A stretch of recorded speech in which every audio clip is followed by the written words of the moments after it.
All right, welcome back to I'll Read It Eventually. Calling this one Dumpster Diving for Books, but only kind of tongue-in-cheek, because I did not pull these out of the dumpster, but I did save them from the dumpster, or at least a couple of them. This is going to be, I think, a recurring type of episode on this show where I tell you things that I have bought. I foresee that being a pretty significant part of what I'm going to talk about, because I think that, again, going back to the idea of connective tissue, that's what these books do, right? Is connect together all the things that I'm interested in and provide this sort of like, well, those little connect the dots things that kids do. That's what these books are. And so got kind of a collage of books that I have picked up over the last week or so. In a given week, I don't usually actually pick up all that many books, but it's near the end of the school year. And in my neck of the woods, what that means is all of the really well-to-do kids who don't actually care about reading but have to read for literature class are about to hand me 30 copies of whatever books they were assigned over the course of the year. And they hand them to me because I go and specifically tell them, hey, please don't throw that away. If you don't want it, I will take it. And then I either give the copies to the literature teacher or teachers, or if they're not in super good shape, then I'll take them to half-price books. Half-price books will either buy them for like a couple cents, or half-price books will recycle them. And either way, that's better than just chucking them in the garbage. Helps a little bit of circularity there, I think. They may get, pulped down and turned into recycled paper that goes into, a newer book. So that's at least the hope. But it is that time of year where those things are coming in hot and fast. And so that's what I'm going to be showing you today is the books that I picked up this week, both saving them from the dumpster, and then I also got a couple from my local Goodwill, which is a great place to look for books. You get a real weird smattering of things at Goodwill. I'll talk about that in a second. The first book I picked up is called The Golden Goblet. This is a kid's book. It's a Puffin Newbery Medal winner. And I had never heard of it, but students at my school actually used to read this for summer reading before 6th grade. It's the story of a young boy in Egypt. I'm not exactly sure what time period in Egypt, but a young boy in Egypt who appears to be a slave or a bondservant of some kind, and he wants to be a goldsmith, and he finds the titular golden goblet in the possession of someone who shouldn't have it. And so the book, I think, chronicles sort of his coming-of-age story, finding a way to both get himself out of his sort of servitude, and then also finding a way to sort of fulfill that dream of becoming a goldsmith. So the teacher who used to teach this book told me that it was pretty good. I've read a couple of the other grade level books for the 6th grade, and they're okay. So this one seems like it will be okay. I got actually a couple copies of this. This was the one that was in the worst shape that still looked pretty readable. You can see it's missing part of the cover there, and looks well loved, to be sure. But I actually really like a well-loved book. I think it has some character, and I prefer books that I've read to actually look like they've been read. It's good, actually, for the spine to be creased a little bit, because that says that you don't just have books on your shelves because you want to look educated and intelligent. You have books on your shelves because you are educated and intelligent. So I don't know that reading The Golden Goblet is going to make me more educated and intelligent, but I'm hoping it will surprise me. I read a lot of books like this when I was a little kid, and so I'm thinking, who knows? Maybe it will surprise me. But The Golden Goblet by Eloise, Jarvis, McGraw. That's a heck of a name. Just noticed that. The next book that I saved from the dumpster is actually one that I have read before, but I think I'm going to read again.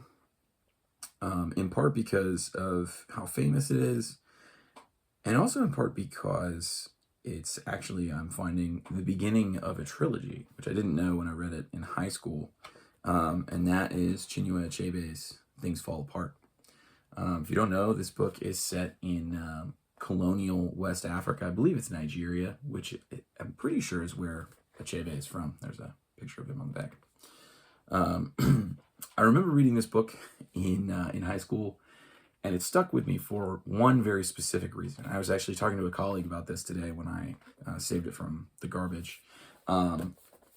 Because if you haven't read this book, it's an excellent piece of literature. Like, I mean, even in high school, I was able to appreciate, like, oh, this is a good book. And like, there were books we read that I should have appreciated and did not. But I appreciated this book in high school. But one of the things that I noticed about it, and I was telling my colleague today, and I was pleased to see that this association I had with it was still actually correct, like it reflected reality, which is that this book has an incredible number of mentions of yams. Just incredible number of mentions. I opened the book just to a random page for my colleague and was just reading, counting the number of times on a pair of facing pages that the word yams was mentioned. It was 11 times. 11 times in 2 facing pages. That's how you know it's a staple crop. Incredible. I'm looking at these pages here because I'm wondering if the same thing is true here, or if I just really hit the jackpot.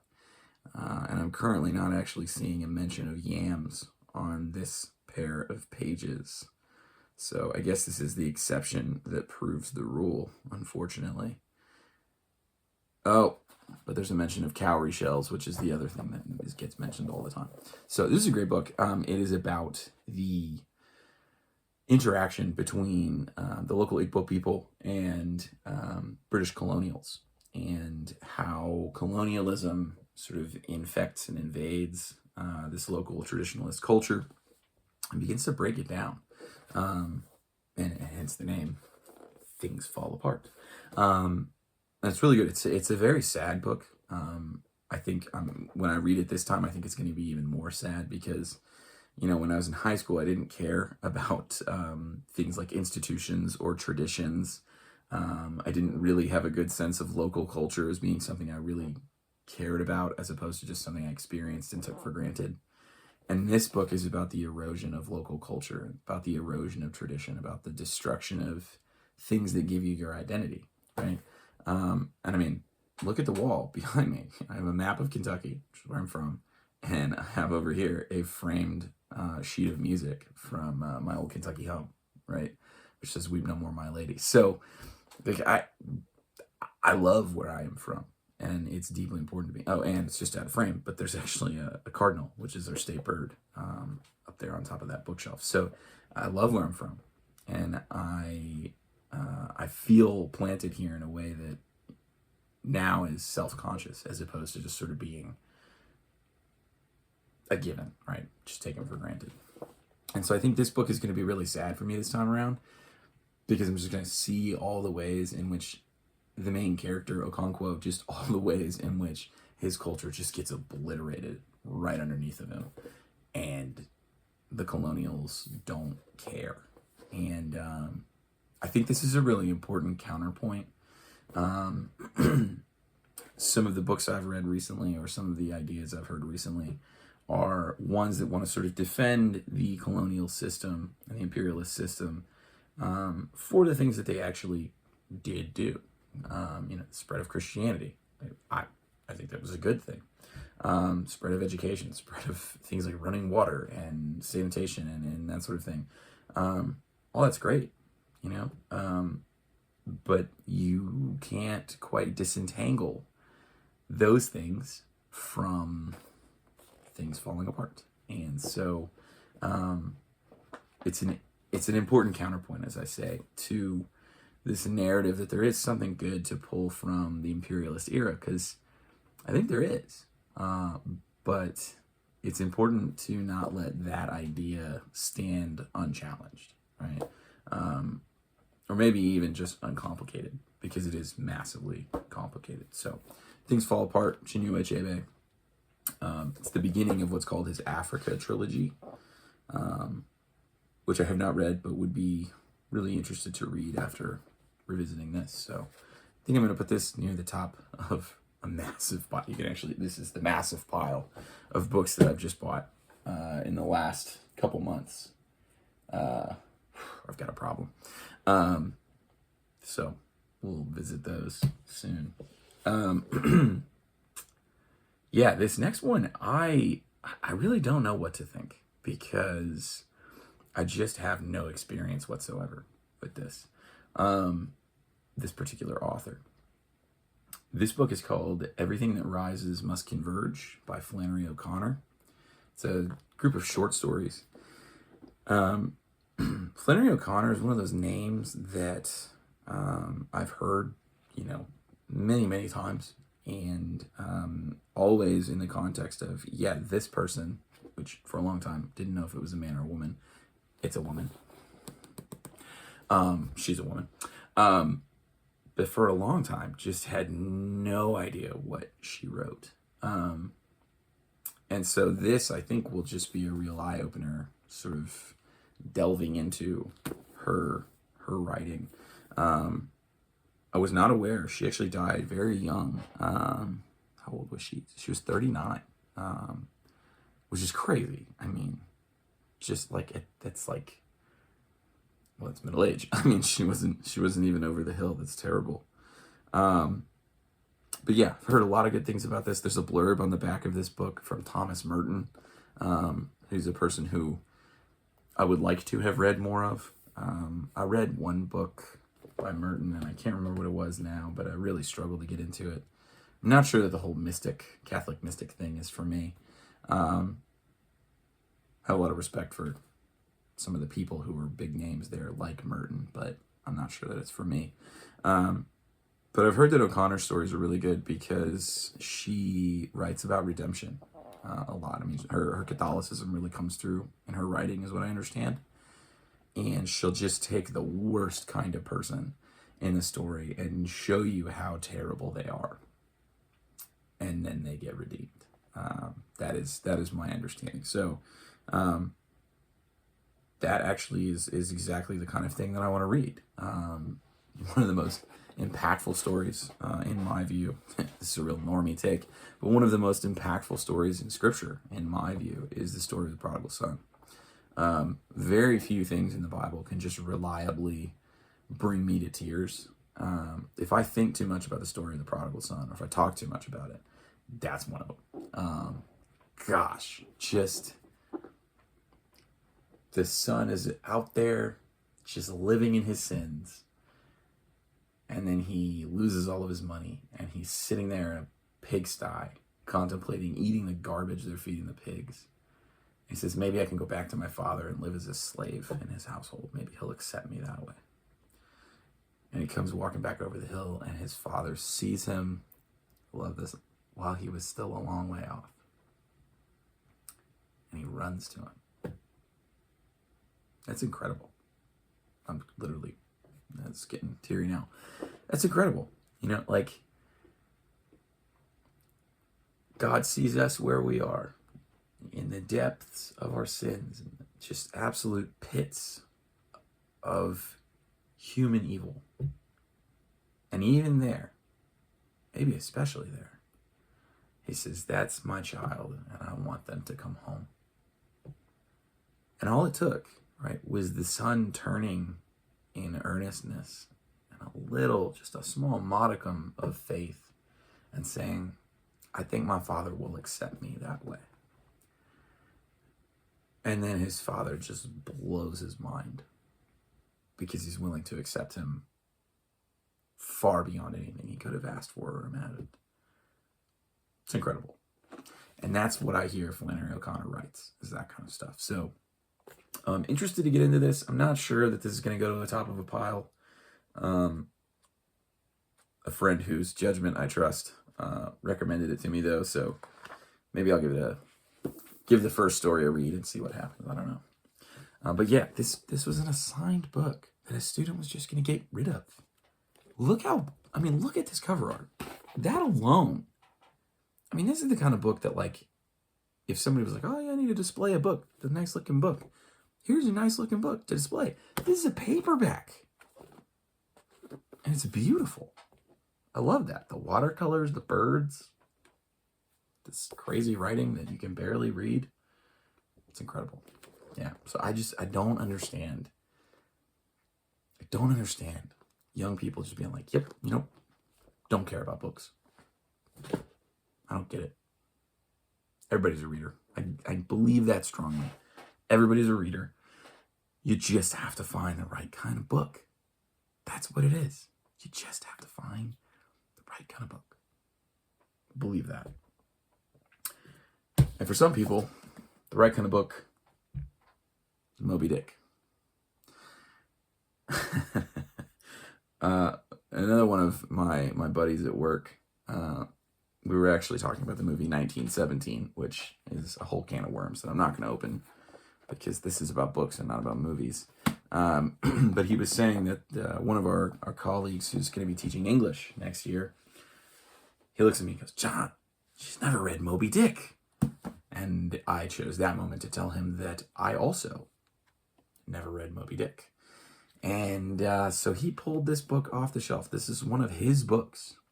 And he threw it at me across the room. And he said that after I'd read it, he might come on this show and talk about it with me. So,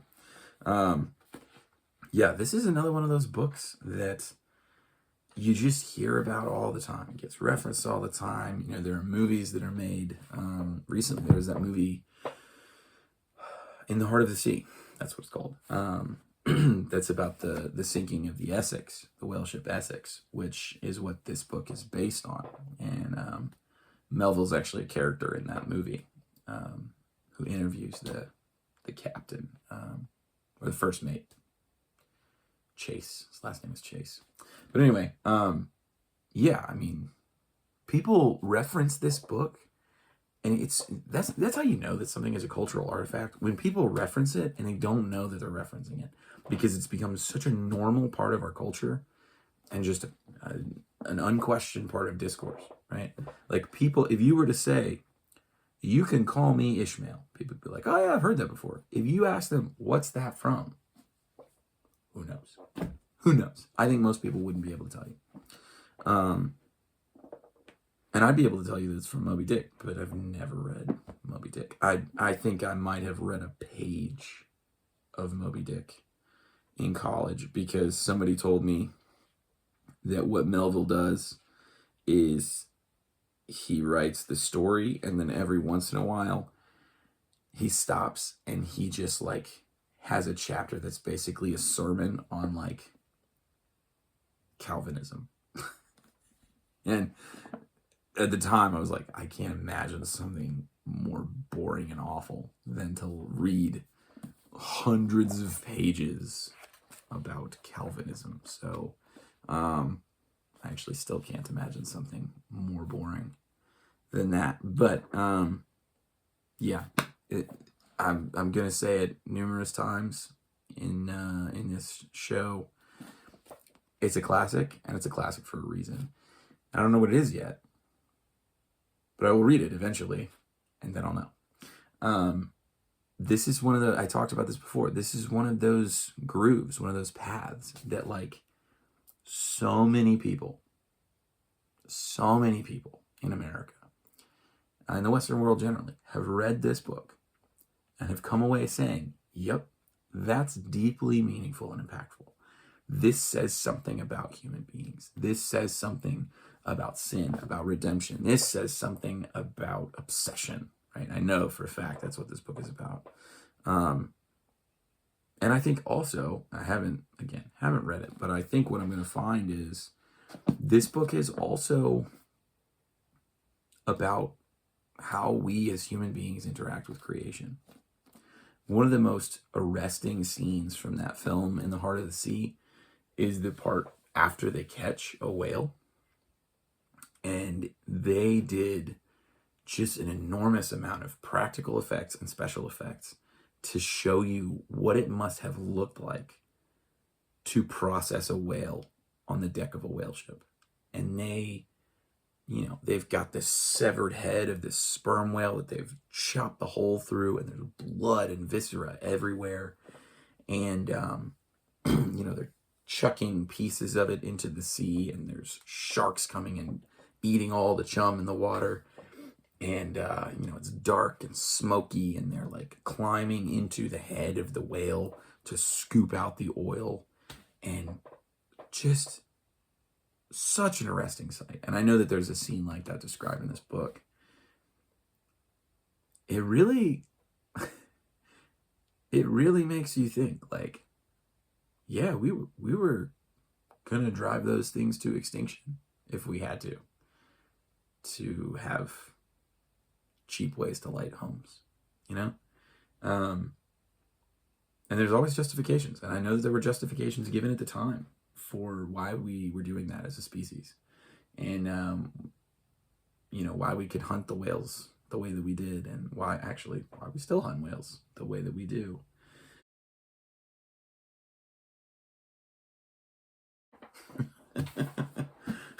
Some technical difficulties there. So anyway, Moby Dick by Herman Melville. I think it's going to be about creation care. My iPhone ran out of space as I was recording, which is just hilarious. You start recording for one day and just boom, gone. But yeah, excited to read this one, especially because I would love to talk to that particular colleague about books. He's got a PhD in English literature. Honestly, he should be doing this, and I should be listening to him. But he is kind and gracious enough to let that be the other way around. So we'll see what comes of that. I don't know. I've got 3 more books here, but I think I'm going to save them and record that separately. This will be good practice for me because I'm going to have to edit these together. You will find out if I do that well or poorly or at all. So I'll save this for next time. Yeah. So until next time.